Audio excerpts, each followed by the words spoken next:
Samedi, à Saint-Martin-les-Tatinguèmes, près de Saint-Omer, a eu lieu un combat de coqs. Tu as déjà entendu parler de cette tradition ? Elle consiste à faire s'affronter deux coqs domestiques préparés au combat dans une sorte de ring appelé galodrome. Les spectateurs peuvent parier sur le vainqueur. Cette pratique est très populaire en Asie et subsiste encore dans certains départements en France. Par exemple, le Nord, le Pas-de-Calais et certains territoires d'outre-mer. Ailleurs en France, elle est défendue. Le code pénal l'interdit depuis 1964, à l'exception des territoires où il y a une tradition locale ininterrompue, ce qui est le cas de certaines communes de l'Audomarois.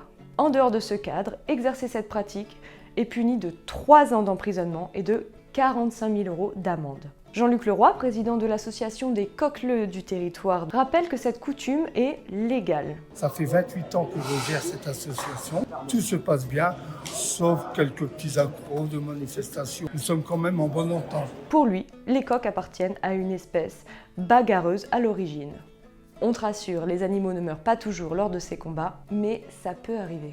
Évidemment, ces événements ne font pas l'unanimité. À Saint-Martin-les-Tatinguèmes, pour cette deuxième session de l'année, une manifestation a été organisée par le parti animaliste devant la salle qui organisait le combat de coqs.